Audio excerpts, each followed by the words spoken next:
Véritable success story de la radio Espace Guinée, les grandes gueules, détentrices des meilleurs scores radio en Guinée, de la meilleure émission talk show, a donné le créneau horaire du départ au bureau et du retour à la maison, récoltant depuis des années consécutives le titre d'émission la plus écoutée en Guinée, toutes catégories confondues.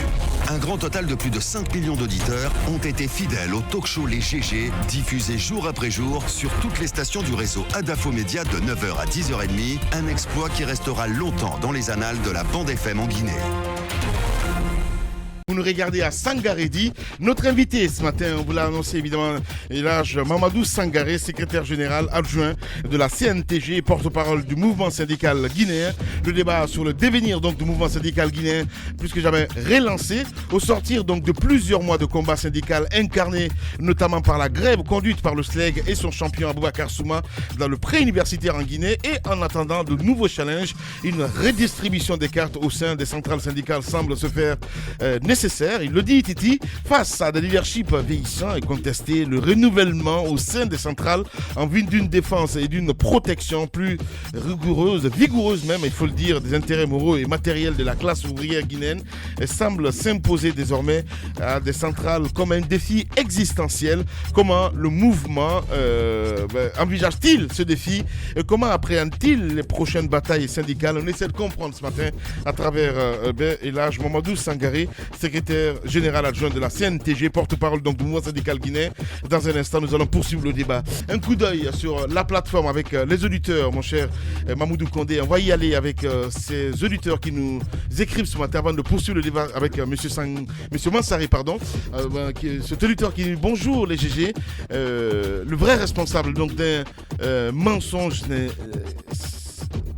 ce n'est pas celui qui le commet. Je vais essayer de reformuler tout ça, mais celui auquel on le destine parce qu'on sait qu'il ne supportera pas donc la vérité. Soyons francs, s'il vous plaît, sinon on n'ira nulle part. La vérité triomphe dans ce pays. Donc c'est le religieux depuis l'aéroport qui nous envoie ce message. On reste dans le sillage, toujours avec ces auditeurs très nombreux ce matin à réagir. On a cet autre qui réagit. Bonjour Adafo Média, c'est Alpha Oumar Pité du côté de Mamou Nobé contre la mine, même si M. Alpha Condé nomme Barack Obama. Je pense qu'il est sur l'émission d'hier. On va essayer de continuer le débat, mon cher Titi. Allez, mon cher Bantanko. Oui, Monsieur Mansari, parce qu'il ne faudrait pas qu'on passe à côté donc, de cette émission. Nous voulons savoir aujourd'hui, avec tout le combat, est-ce que vous pouvez nous décliner les acquis sociaux obtenus par le SLEG et l'ensemble de l'USTG? Bien, d'abord, je commence par dire que le combat qui a été mené depuis 2010, donc depuis que nous avions eu la démocratie, la troisième génération s'est lancée dans la bataille des acquis sociaux. Donc, notre mot d'ordre a été le bien-être du travailleur. Oui. Le bien-être du travailleur, pour nous, veut dire quoi? Bien se nourrir, avoir accès aux soins de santé, oui, et avoir un toit. Ouais. Ce sont ces trois conditions qui font le bien-être du travailleur. Donc, en ce qui concerne le premier point, nous avions commencé à améliorer les conditions de salaire des travailleurs. Oui. Je vous rappelle, M. Guirassi, qu'à l'époque, en 2010, le fonctionnaire était plafonné à la hiérarchie A, grade 7, échelon 12. Oui. Et le plus payé était à 745 000 francs guinéens. L'indice était dans les 500 et quelques mille.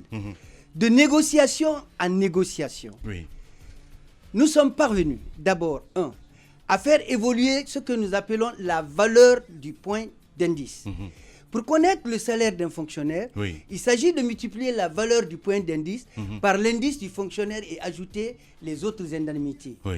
Donc, en prenant la valeur du point d'indice qui fait le fameux problème, la fameuse bataille, c'est une loi qui le vote. En principe, c'est la loi des finances. Après que les partis se soient accordés. Donc, en 2010, nous sommes parvenus à être à 698. Et la dernière négociation d'octobre 2014, je dis bien octobre 2014, nous sommes parvenus à atteindre 1030 pour l'enseignement et pour la santé. Les grandes gueules. 967 pour les autres branches, les autres fonctionnaires. Donc, depuis octobre 2014, on a bénéficié de cela et on a commencé à être payé. Donc, pour nous, c'était un acquis. La deuxième bataille a été pour nous de dire à l'État la grille salariale guinéenne est obsolète parce qu'elle ne tenait compte de rien. Donc, on s'est accordé qu'il fallait une nouvelle grille salariale indiciaire qui tenait compte du diplôme. Du temps que tu mets à l'école. C'est ainsi qu'on a éclaté les anciennes hiérarchies à hiérarchie B1, B2, B1 pour ceux qui sont sortis de l'enseignement technique premier degré et B2 pour ceux qui sont sortis du deuxième degré tel que l'ENAM. Et on a éclaté la hiérarchie A en A1, A2 et A3. Là aussi, A1 pour les licences, A2 pour la maîtrise et A3 pour les docteurs.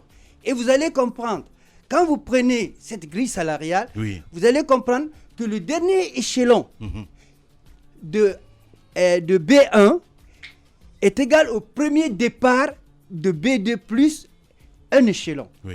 Le dernier degré de B2 correspond au premier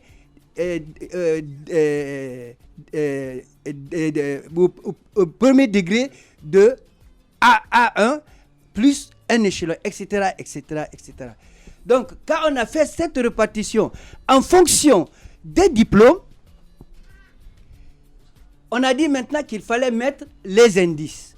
C'est là-bas où le mouvement syndical guinéen, je vous dis, nous avons eu la chance d'être accompagnés par des partenaires sociaux par nos partenaires internationaux, tels que la CFDT, la CGT, et les Belges, les experts du Fonds monétaire.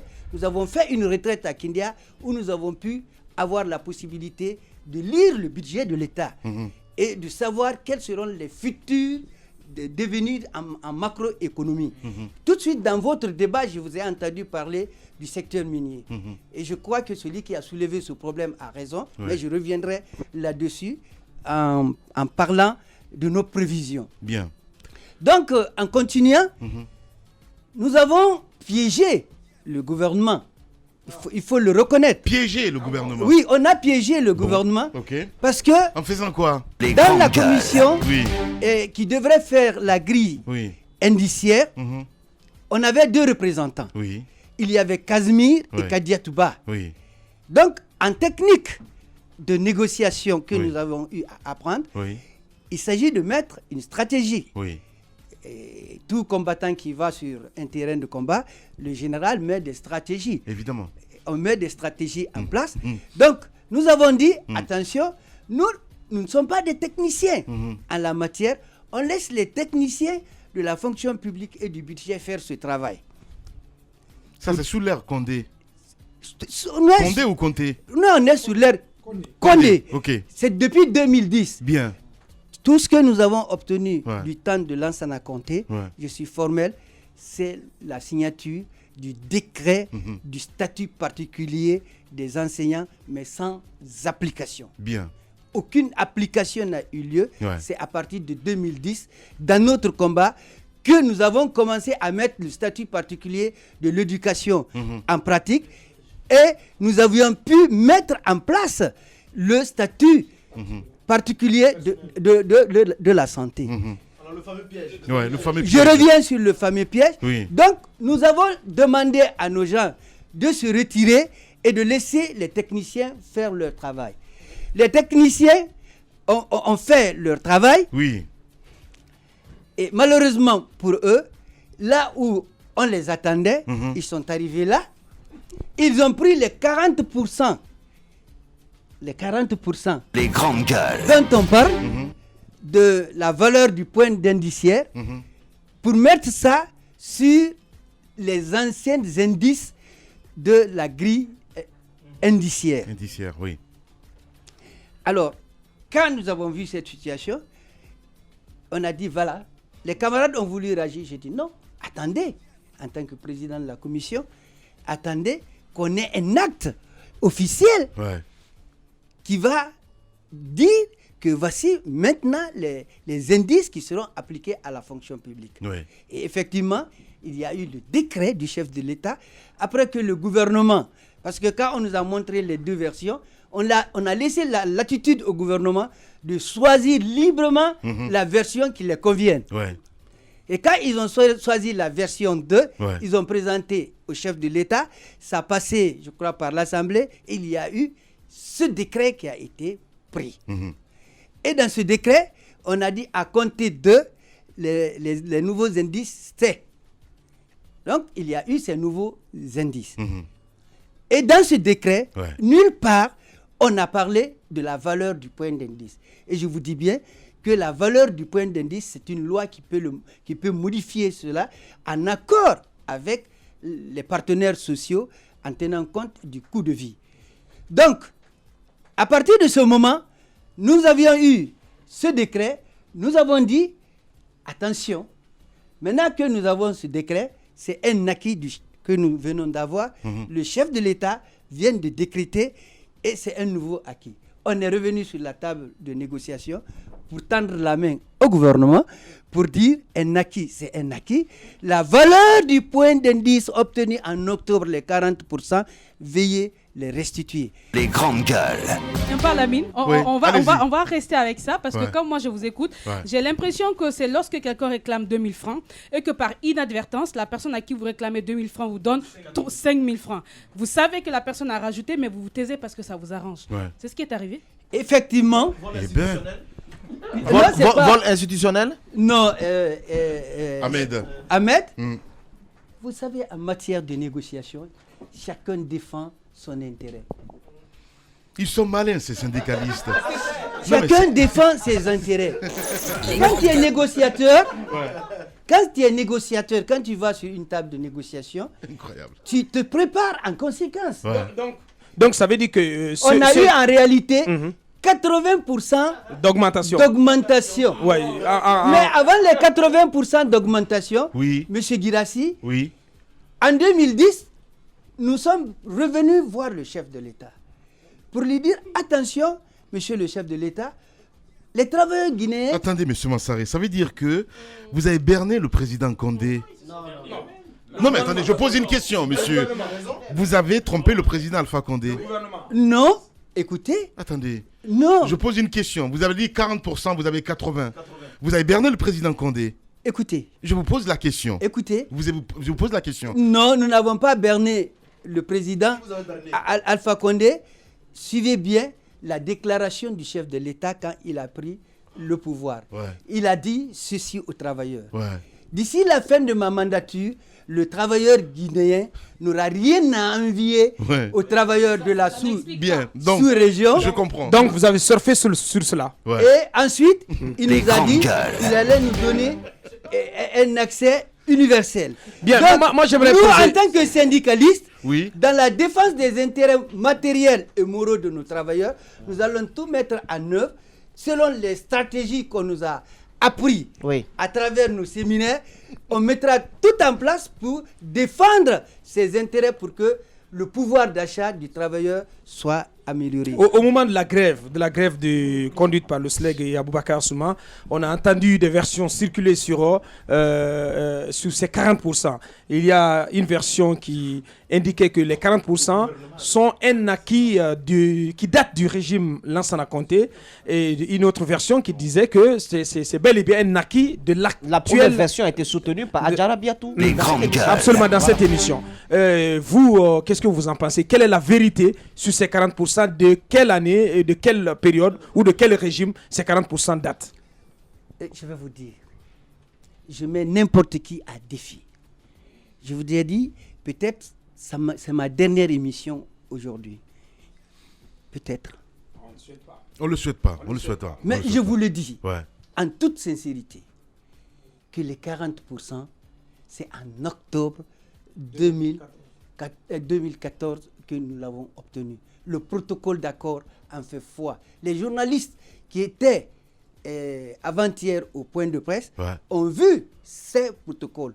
Je vous dis, avec le général Lansana Conté, ce que nous avons obtenu, j'étais encore membre de cette commission de négociation, c'est le décret du statut particulier. Alors, M. Mansaré, le gouvernement a raison. Alors, et vous vous rappelez de cette émission. Non, attendez, Moussa, c'est important. C'est important. Non, je veux juste appuyer. Parce que ce n'est pas le seul acquis.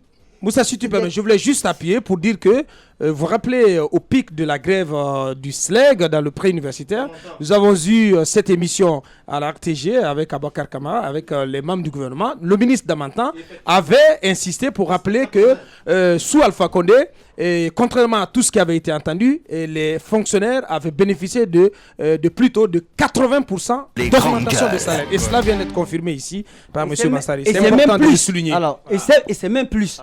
Parce que ce sont ces détails que la presse ne connaissait pas. Parce que pourquoi nous sommes restés silencieux? Pourquoi?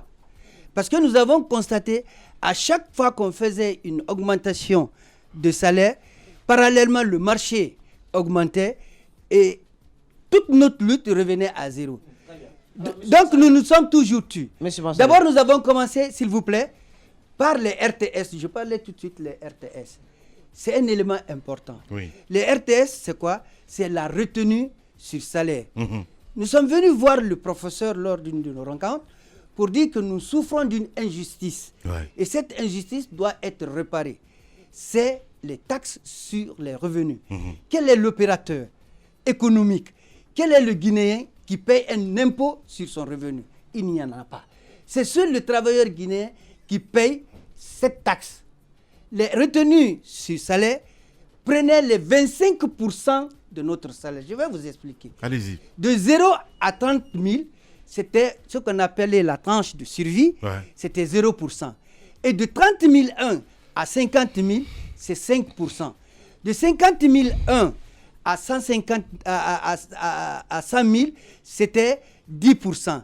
Et de 100 001 à 150, c'était 15%. Oui. Et ensuite, de 150 001 à 250 000, c'était 25%. Et ensuite, de 25 001, c'était à 30%. Donc, près du quart de nos salaires partaient en RTS.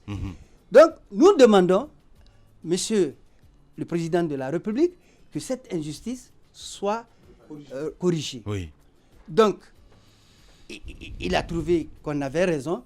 Il a dit, à compter de cette date, les RTS, de 0 à 5 millions, on considère que c'est la tranche de survie, c'est-à-dire qui permet aux travailleurs de se loger, de se soigner. Oui.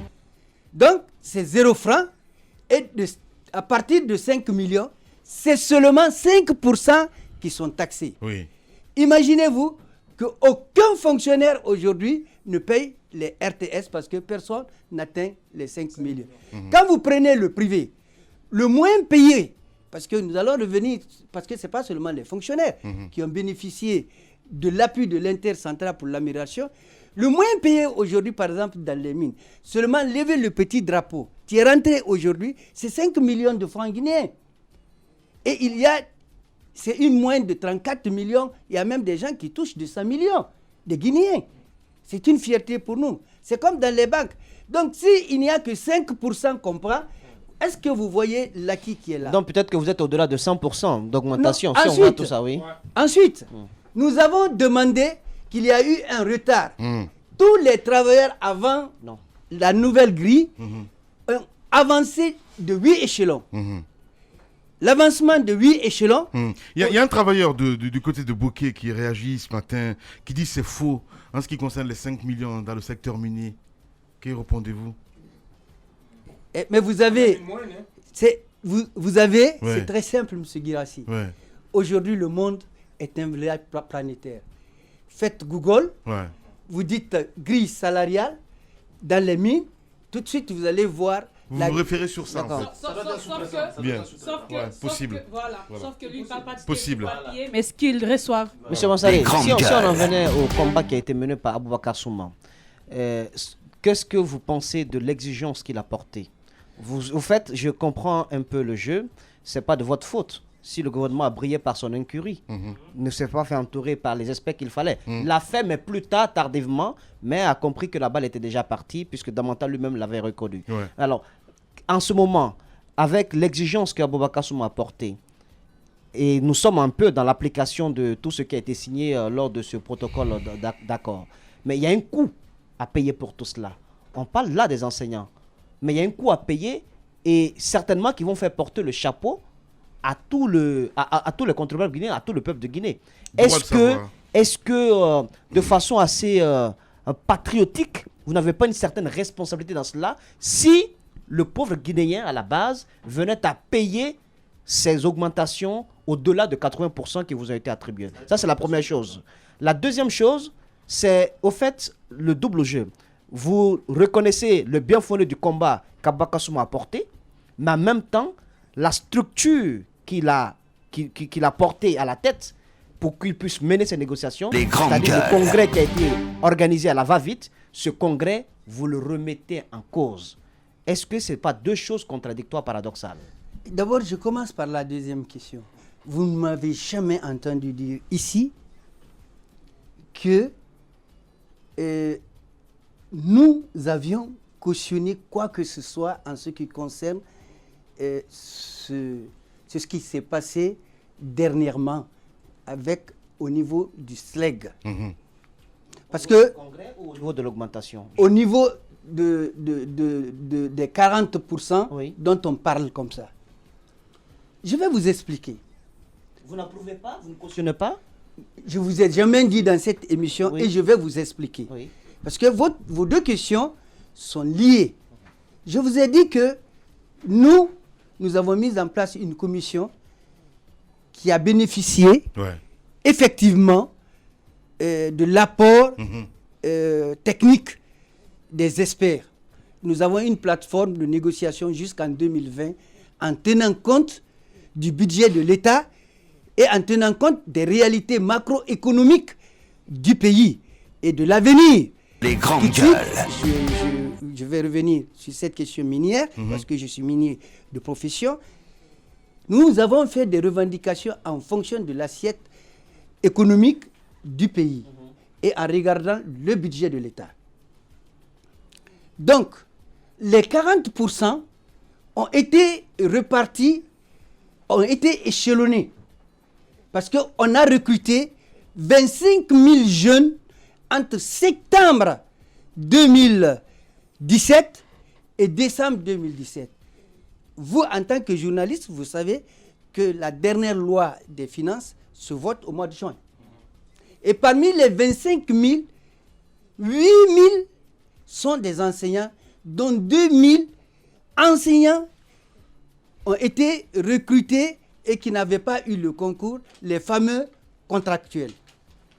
L'État avait dit que non, qu'il n'allait pas recruter ces contractuels. On a dit non, vous devrez les recruter parce que ces jeunes-là, ils ont travaillé pendant des années au service de l'éducation. Plutôt, il faut les recruter et les former. J'ai été surpris sur certaines presses que certains syndicalistes disent qu'on va organiser des tests et mettre ces jeunes dehors. Nous, au contraire, on a cherché à faire de l'employabilité et de faire la formation continue. Comme actuellement, la France a une coopération bilatérale avec tous les pays francophones dans le cadre de la formation du corps enseignant. Donc, je vous disais que nous avons échelonné à cause de ces 25 000. 5 000 sont de la santé et 2 000 sont des gardes forestiers. Ensuite, il y a eu 5 400 autres jeunes qui avaient leur acte administratif, des arrêtés, depuis 5 ans. Monsieur Guirassy, 5 ans. Et qui non seulement n'étaient pas postés, mais il n'y avait pas de prise en charge. Quand ce dossier est arrivé sur la table de négociation, nous avons dit, s'ils ont bénéficié d'un acte administratif, si un ministre de la République l'a signé, que ce soit au temps de Alpha Condé ou pas au temps de Alpha Condé, parce que la plupart n'étaient pas au temps de Alpha Condé. Vous parlez des fictifs? Non, non, non. Ok. C'est pas des fictifs. Allez-y. C'est des gens qui ont des arrêtés signés, qui ont bénéficié. Qui manifestaient souvent. Et qui manifestaient souvent. Vous avez fait même l'écho de... Vous avez fait l'écho de cela, vous avez défendu cette cause ici. Alors, par exemple, les contractuels. Nous avons alors pris ce dossier à main pour dire que l'État est une continuité. Nous avons dit au président de la République que vous êtes président de la République, même si c'est au temps de Konaté ou au temps de Dadis que ça a été signé, vous êtes aujourd'hui président de la République, vous allez assumer cela, c'est vous qui nommez les ministres et c'est les ministres qui ont pris l'acte. Donc, on a obligé l'État à recruter ces 5000 et quelques jeunes. Leurs représentants sont là, vous pouvez les demander. Ce qui nous a amené à près de 21 000 et quelques travailleurs qui ont été recrutés entre septembre et décembre 2017. C'est pourquoi, moi, c'est sur la table de négociation que j'ai fait ma crise de cœur, j'ai quitté et je félicite mon interlocuteur, celui qui m'a remplacé plutôt, le camarade Aboulaye Kamara, les grandes gueules, pour son leadership, en disant, je ne pense pas seulement à nous vieux. Moi, j'ai aujourd'hui mes 58 ans. Mais à cette jeunesse-là, ces 21 000 et quelques jeunes, nous préférons nous sacrifier. On va échelonner les 40%, 10% au mois de février 2018, ensuite 10% au mois de juin 2018 et le reste des 20% en 2019. Ceci pour ne pas mettre en cause l'équilibre économique, le bilan du pays. Oui, M. Mansaré, on va pas, sans langue de bois, le combat mené par Aboubacar Souma avec le SLEG est-il un acquis? Est-ce que vous l'admettez, oui ou non? Je vous dis que l'acquis était déjà là. Oui, mais il a rien apporté, vous voulez dire? L'acquis était déjà là. Je vous ai dit qu'il y a eu un accord. Alors, on va reposer la question autrement. Est-ce que vous pensez que... Il y a eu un accord qui est... Et ça avait commencé avant même la grève, monsieur. Avant même la grève, je vous informe qu'en février, déjà, les 10% avaient commencé à être appliqués. Je suis d'accord, mais c'est comme le football. Vous avez donné la passe, mais c'est eux qui ont marqué. Donc finalement, c'est eux. L'acquis était déjà là. Je vous dis, en février, avant même cette fameuse dite grève, les grandes gueules. Il y a eu les 10% qui ont été payés à tous les fonctionnaires. Ça veut dire que la grève de Aboubacar Souma et du SLEG est venue, si vous voulez, remettre en cause le mode de satisfaction d'un acquis, le mode de traitement d'un acquis. Ça a plutôt raccourci les délais. Non, plutôt, nous, aujourd'hui, nous avons des complications. Oui, je vais vous l'expliquer. Allez-y, monsieur. Parce que, vous savez, nous avons reçu quelque chose. Chaque 1er septembre de chaque année, nous ouvrons des négociations tripartites, patronat, gouvernement et syndicats, qui engagent les 3 parties. Dès que nous finissons la fonction publique, le privé aussi rentre en négociation. Donc, le 1er septembre, normalement, de 2018, nous devions rentrer en négociation. Comme je vous ai dit, dans notre plateforme, nous avons des points de revendication. C'est là où on parle maintenant de macro. Dans cette plateforme, nous avons tenu compte d'un facteur essentiel.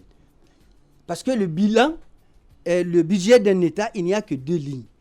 La colonne recettes et la colonne dépenses. À chaque fois que tu crées une ligne de dépenses, il faut obligatoirement créer une ligne de recettes. Donc, la première ligne de recettes, pour nous, c'est les ressources minières. Nous avons, sous la Première République et la Deuxième République, pas plus de 18 millions de tonnes de bauxite par an. Aujourd'hui, nous sommes environ à 50 millions de tonnes par an. avec le lancement des corridors de Bofa et de Boké, de la 4e place de production, de producteurs de bauxite au monde, nous allons prendre la 1re place de producteurs de bauxite dans le monde. Avec plus de 110 millions de tonnes. Les grandes à l'horizon. Donc, notre calcul s'est basé sur ce facteur-là. Donc, à partir de septembre, nos revendications allaient tenir compte de ces recettes minières pour poser des revendications réalisables et réalistes. Mais malheureusement, malheureusement, tout de suite dans votre débat, je ne sais pas qui l'a soulevé, il y a 2 facteurs qui vont jouer sur nous. Et c'est pourquoi le jeudi, nous avons par anticipation invité tous les élus syndicaux des sociétés minières à un grand séminaire à la Caisse nationale de sécurité sociale pour essayer de voir l'impact que les sanctions américaines et européennes vont poser sur la production non seulement de la bauxite et de l'acier, sur la Russie et la Chine. N'oubliez pas que la plupart de notre production est achetée par la Chine et par la Russie. Quelqu'un a parlé de Nikolaev. Je vous apprends que j'ai été pendant 12 ans chef de service garage de la CBK. C'est pour fait de grève que j'ai été licencié et mis en prison et licencié de CBK. Donc, effectivement, Nikolaev a été construit effectivement que pour le traitement de la bauxite de CBK. Les grandes gueules. Donc, si Nikolaev ferme, ce qui veut dire que CBK est en danger.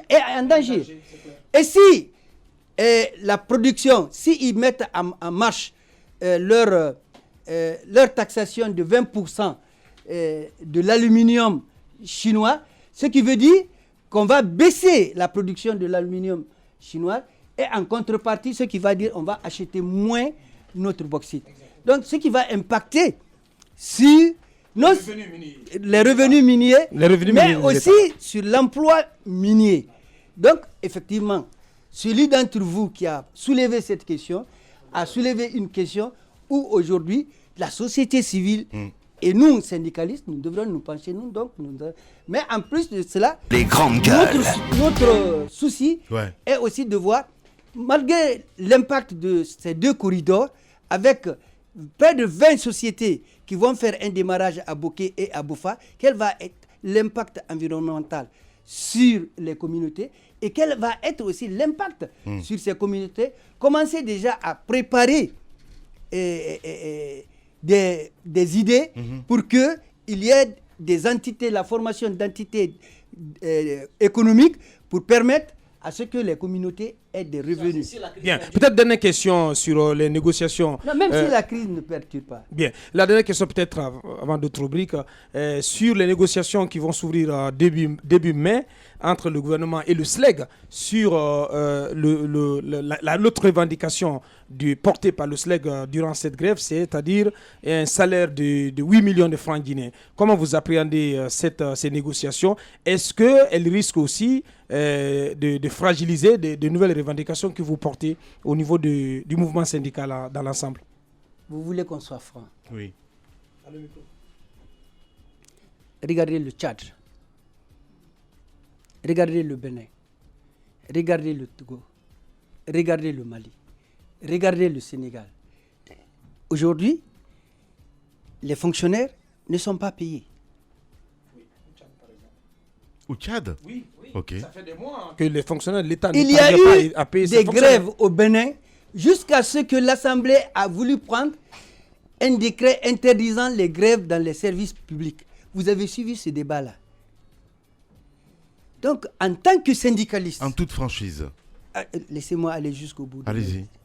En tant que syndicaliste, quand tu dois poser une revendication, tu tiens compte des réalités macroéconomiques. Pour ne pas que aujourd'hui on te satisfasse et que demain tu crées un autre problème de non-paiement ou de cessation de paiement. Nous ne voulons pas aussi être le Zaïre où il faut des brouettes pour aller à la banque pour aller prendre son salaire. moi, ce qui m'incombe, moi, en tant qu'intercentrale, ce qui est de cette négociation dont on parle, j'en suis pas responsable. Moi, je dis encore... Pour ou contre un salaire de 8 millions? Les grandes gueules. Je vous dis que c'est pas réaliste. C'est pas raisonnable. C'est pas réaliste. Et faites tous vos calculs, vous allez savoir que c'est pas réaliste. Si l'État dit le contraire, si l'État dit qu'il paiera les enseignants à 8 millions, qu'est-ce que vous allez dire? Si l'État peut payer, les enseignants à 8 millions, je vous donne ma main à couper. Ça veut dire que... Ils ne pourront même pas. Les grandes gueules. La preuve est que pour les 40% qu'ils ont acceptés, ils ont des problèmes aujourd'hui avec le FMI et la Banque mondiale. On a gelé des budgets des départements. Vous avez envie de nous dire autrement qu'on a laissé, quand je parle du mouvement syndical, ils ont laissé Aboubakar Souma, ne maîtrisant pas assez les conséquences de la revendication qu'il a portée, mener le combat tout seul en ignorant un peu le mécanisme lié aux différentes négociations. Est-ce que vous pensez que c'est quelqu'un n'ayant pas toutes les informations qui a été porté devant et qui a conduit le mouvement? Un monstre qui a avalé tout le monde, quoi. Non, vous savez ce qui est arrivé? Oui. Ce qui est arrivé dans cette affaire qui était interne au SLEG, qui ne concernait pas la CNTG, c'est qu'autour de la dernière négociation où j'ai fait ma crise, j'ai quitté, Aboubakar Souma, c'est eux qui ont négocié l'article 100 du statut particulier des enseignants, avec Ben de la FSPE. L'article 100, c'est les accessoires de salaire, les primes. C'est eux qui ont fait les propositions, et ces propositions, nous, on les a appuyées. Donc, ils faisaient partie de la commission de négociation. C'était l'homme qu'il fallait pour ces négociations? Non. Vous savez, au sein de la commission, moi, en tant que président, chaque entité est représentée. Il y a la santé, il y a l'éducation. Il y avait même la presse privée qui faisait partie. Sidi était présent dans la salle de négociation. Il est témoin de tout ce que nous sommes en train de dire. Aujourd'hui, on n'a pas eu le bon interlocuteur. Sidi Diallo. Sidi Diallo, le reporter. Le gouvernement, il a même les grandes gueules. Il a même les sons, il a les preuves de tout ce que nous sommes en train de dire. Il peut vous les restituer. Donc, ce qui est arrivé, c'est un problème de leadership. Moi, je pense que c'est un problème d'homme qui s'est posé au niveau du SLEG. Et c'est au congrès du SLEG de déterminer entre le mandat de Elhadji Savané prenant fin au prochain congrès, d'élire le nouveau secrétaire général, dont Aboubakar Souma était l'adjoint. Bien. Donc, pour vous rappeler que ce n'est pas seulement le salaire. Si vous prenez les pensions guinéennes, les pensions civiles, le pensionné qui prenait la plus grande pension, c'était 745 000 francs par trimestre. Et vous avez des pensions même de 20 000 francs, de 40 000 francs par trimestre. Aujourd'hui, le fonctionnaire guinéen a le minimum, ce qui était à 20 000, c'est 440 000 francs par mois. Je dis bien par mois. La moyenne varie de 600 à 1 200 000 bien. Par mois. Et le plus payé à 1 400 000. Et ceux qui auront la chance de partir à la retraite l'année prochaine, iront avec près de 80% de leur salaire indiciaire mensuellement. Est-ce que ce n'est pas un salaire? Bien. Mamadou Mansari, notre invité ce matin chez les GG. Radio Espace, les grandes gueules. Leur spécialité, c'est la démesure totale. Tant qu'ils ne changeront pas, nous ne changerons pas non plus. Les grandes gueules, à suivre tous les jours sur la radio d'opinion. Radio Espace.